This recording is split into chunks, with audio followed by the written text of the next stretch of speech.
Continuamos con la siguiente exposición. Esta va a ser sobre lesión térmica y nutrición, mejor conocido como quemaduras y nutrición. Y bueno, ¿cómo se define una quemadura? Campos la define como una lesión producida por alteraciones de origen térmico, calor o frío, sea cual sea el agente tiopatogénico y la presentación de dichas lesiones. Y bueno, menciona los 4 tipos de quemaduras y hay que dar un ejemplo del agente que los produce. Estos 4 tipos son térmicas, eléctricas, químicas y radiactivas. De las térmicas, por ejemplo, puede ser líquidos calientes. Eléctricas podría ser electricidad atmosférica. Química podría ser un producto de una solución de base o ácida más entendible, bueno, que es diferente, ¿no? Y radiactiva podría ser, no sé, la exposición a la radiación del sol, o energía atómica de rayos X o de una bomba nuclear incluso. ¿Cuál es el criterio de gravedad de un paciente quemado según el porcentaje de superficie corporal quemada? Quemado grave, también conocido como gran quemado, presenta la superficie corporal quemada superior al 15% y el quemado leve presenta el SCQ inferior al 15%. ¿Cuáles son los 3 grados de las quemaduras y en qué parte de la piel se ve comprometida cada una? Epidérmica, grado 1. Se denota la destrucción de la epidermis. Sus características microscópicas son eritematosas, no exudativo, no flictenas o ampollas y se rehabilitan de tipo espontáneo de 4 a 5 días y no deja secuelas. Esa puede ser leve, ¿no? Dérmico superficial, grado 2, y denota destrucción de la epidermis más la dermis, ¿no? Entonces, esta queda roja brillante con exceso de exudado y liquidillo que se segrega, conserva folículo piloso sebáceo, se curan de manera espontánea de 7 a 10 días, no deja secuelas y también se denota una subderivación de esta, que es la dérmico segundo grado, donde hay destrucción de la epidermis más la dermis, además si es flictena y al retirarla su base es blanco gris, menor exudado, no conserva folículo piloso sebáceo. Aquí sí se destruye el folículo piloso sebáceo. Y subdérmica tercer grado, hay destrucción de todo el espesor de la piel y zonas profundas. Sus características microscópicas son de color negruzco, con vasos sanguíneos trombosados, hay pérdida de sensibilidad y anestesia, se rehabilitan con tratamiento quirúrgico y deja secuelas importantes. La siguiente, que es la regla de los 9 para determinar la superficie corporal quemada y cuál es su variación para los niños. Bueno, en ese sentido, no encontré más que con bibliografía complementaria. Aquí está la fuente. Eh, este dato en los textos eh, que se nos mostraron era como muy general la información. Y bueno, espero que se pueda profundizar más en estas reglas de los 9. Y consiste en dividir la superficie del cuerpo en áreas equivalentes al 9% de la superficie corporal total quemada, o por múltiplos de 9. En los niños han variado las proporciones del porcentaje de la superficie corporal quemada de sus distintas zonas anatómicas durante su crecimiento, siendo la cabeza mucho mayor y los miembros mucho más pequeños. En una cohorte prospectiva de 230 niños quemados críticos con más del 30% de superficie corporal total quemada, demostraron aquellos individuos que no sobrevivían a este daño térmico exhibieron una respuesta inflamatoria más intensa evidenciada por un mayor incremento en los niveles de interleucina 6 e interleucina 8, factor estimulante de granulocitos, proteína 1 quimio atractiva de monocitos y complemento C3, 2 macroglobulina, aptoglobulina 1, glucoproteína ácida y proteína C reactiva.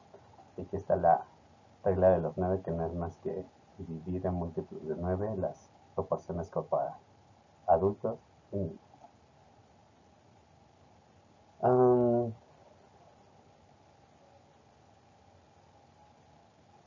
La siguiente diapositiva tiene que ver, de acuerdo con el artículo Metabolismo y Nutrición en el paciente quemado crítico, ¿cuáles son las consecuencias de la intensa respuesta hipermetabólica e hipercatabólica en la agresión térmica? Genera el desarrollo de malnutrición aguda, sarcopenia, secundaria y debilidad muscular adquirida, favoreciendo la aparición de infecciones, disfunción orgánica múltiples, sepsis y finalmente la muerte. Por otra parte, este balance negativo de micronutrientes antioxidantes durante el daño térmico favorece el desarrollo de estrés oxidativo, el cual mantiene y perpetúa la respuesta inflamatoria sistémica, la disfunción mitocondrial y las alteraciones metabólicas antes descritas. ¿Cuál es el déficit energético proteico estimado en el paciente quemado? Un gasto energético que se puede duplicar sobre el gasto energético de reposo, es decir, al doble. Y bueno, en el año 2015 se hicieron algunos estudios con ventilación mecánica para algunos pacientes y bueno, se denotó los siguientes datos. Dichos resultados permitieron afirmar que estos 90 pacientes tuvieron un déficit energético estimado de 940 a 670 kilocalorías sobre día y un déficit de proteínas de 49 más o menos a 41 gramos sobre día. Por otra parte, estos datos revelaron que el 21% de los pacientes fallecieron dentro del periodo de seguimiento de 60 días después de la admisión de las unidades de cuidados intensivos, habiéndose constatado en los pacientes fallecidos un mayor déficit energético desde 1251 contra 742 o hasta 861 a 607 kilocalorías sobre día, o sea, hay una pérdida muy grave de calorías y proteínas desde 67 a 42 contra 44 a 39 gramos sobre día. Entonces, sí hay eh, una pérdida fuerte de proteínas y energía calórica. ¿En qué porcentaje se eleva el gasto basal del paciente quemado? La respuesta hipermetabólica inducida por la agresión térmica se caracteriza por un aumento de la tasa metabólica basal, hasta 40% por encima de los valores normales, con importantes alteraciones de las funciones mitocondriales. ¿Cómo se hace el consumo de oxígeno del paciente quemado crítico respecto a una persona sana? En individuos sanos, aproximadamente 2/3 del consumo de oxígeno está acoplado a la fosforilación oxidativa, en tanto que el tercio restante es atribuible a la termogénesis. En el paciente quemado crítico, esta relación se invierte, presentando un tercio de la respiración mitocondrial acoplada con la fosforilación oxidativa, en tanto que los 2/3 restantes de la respiración total son disipados como calor. En tal sentido, Porter y otros colaboradores han demostrado que estos pacientes en el control del acoplamiento mitocondrial está disminuido aún luego de transcurridos 2 años de la agresión térmica, con más del 30% de la superficie corporal total quemada, lo cual se asocia a un incremento significativo de la termogénesis. ¿Cuál es la fisiopatología de la hiperglucemia, la hiperlactemia y de resistencia a la insulina asociada a la lesión térmica? La hiperglucemia, valores mayores de 180 miligramos sobre decilitros, se asocia con resultados clínicos adversos tales como hipercatabolismo, hipermetabolismo, retardo en la curación de las heridas, mayor incidencia de infecciones y mayor mortalidad. Este es inducido por un estrés sobre el retículo endoplasmático en piel, tejido adiposo y muscular. Y bueno, aquí vienen algunas de las enzimas que se involucran en este proceso. ¿Cuál es el efecto fisiopatológico de la lesión térmica sobre las proteínas? El daño térmico es una importante causa de pérdida de macronutrientes, proteínas y micronutrientes, elementos traza y vitaminas a través de estas áreas quemadas, lo cual supone una pérdida del peso del 10% en las primeras semanas. Es una pérdida grave. Esta depresión proteica aguda se asocia a disfunción inmune, alteración en la cicatrización, úlceras por presión, así como una mayor incidencia de infecciones. El balance negativo de micronutrientes antioxidantes durante el daño térmico favorece el desarrollo de estrés oxidativo, el cual mantiene y perpetúa la respuesta inflamatoria sistémica, las CIUS y la disfunción mitocondrial y alteraciones metabólicas antes descritas. ¿Cuál es la pérdida de nitrógeno estimada en la lesión térmica? Un metro cuadrado de piel quemada genera una pérdida diaria de nitrógeno de 20 a 25 gramos, lo cual determina del 20 a 25% de la masa magra corporal. Es una pérdida significativa. Por tanto, se puede dar aquí nuevamente la pérdida del peso del 10%, lo que se anunciaba en las diapositivas anteriores. Alteraciones fisiopatológicas de los lípidos: se movilizan ácidos grasos desde el tejido adiposo. La lipólisis y el aumento del flujo de ácido úrico hacia el plasma están mediados por el incremento de los niveles de catecolaminas, glucagón y adenocorticotroficina, una hormona. La lipólisis puede permanecer aumentada entre 5 días y 2 meses posteriores a la agresión térmica. Estas alteraciones del punto 3 favorecen el estado inflamatorio y de la inmunosupresión posterior a la quemadura y se da un aumento del glicerol, mayor lipoperoxidación, la mayor parte de los ácidos grasos son resterificados, hay un aumento de la lipoproteína, low density lipoprotein, triglicéridos y descenso en niveles de los cuerpos cetónicos.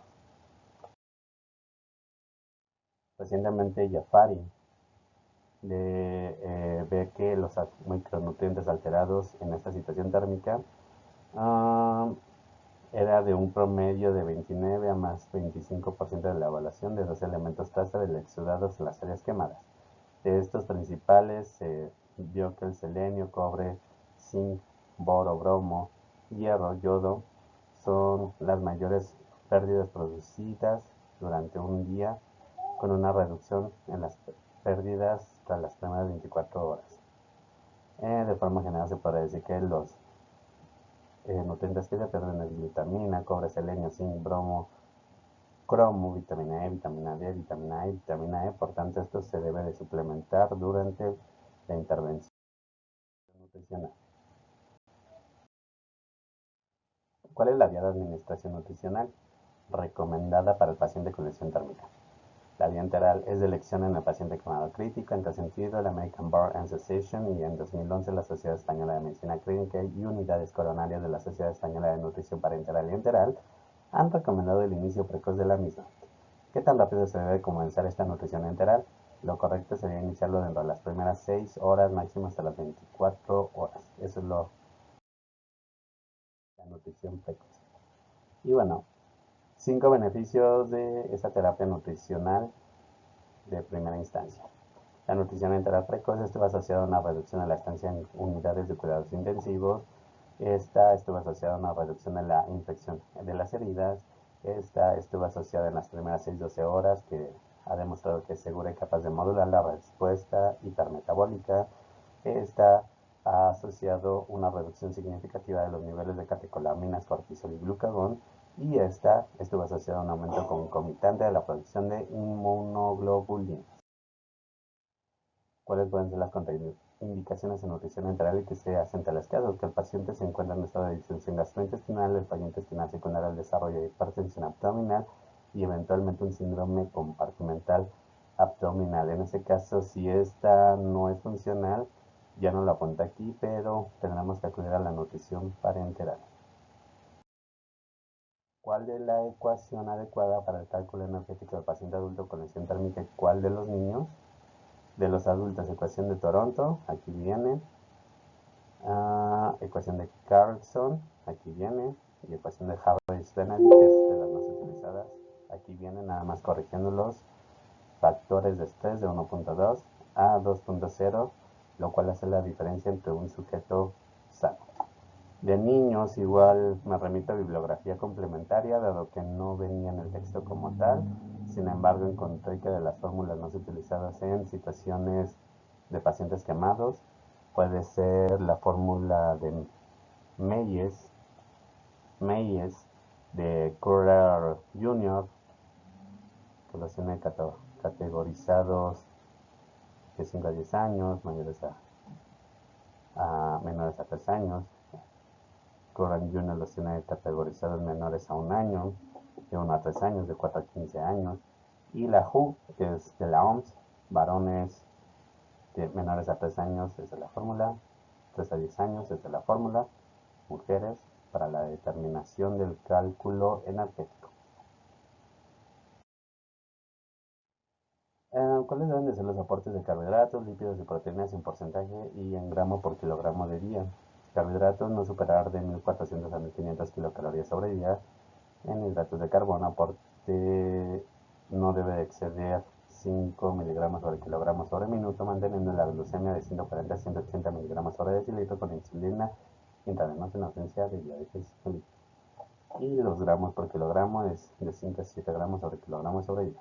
Lípido menor a 30% de las calorías no proteicas, optimizar la relación de omega 3 y omega 6 de 1.0 a 1.5 gramos de lípidos por kilogramos sobre día se recomienda. Y el aporte diario de proteínas menor a 20-25% del aporte calórico total del 1.5 a 2 gramos sobre kilogramos sobre día. Y esto depende de si no hay fallos renales. ¿Cuáles ser los aportes de micronutrientes? Presentar 10 de estos. Glutamina, ya lo habíamos mencionado, que es uno de los perdidos, entonces en este caso hay que suministrar. Y puede ser de 0.3 a 0.5 gramos sobre kilogramo sobre día, vía enteral exclusiva, esto es importante. Cobre, de 4 hasta 5 miligramos, selenio de 300 a 500 microgramos, administrado como selenito de sodio o ácido selenocio 4. Zinc, 25-40 miligramos, cromo, 15 miligramos sobre día, vitamina C, 1 hasta 3 gramos sobre día, primeras 24 horas, 66 miligramos sobre kilogramos sobre hora, hasta 110 gramos en las primeras 24 horas.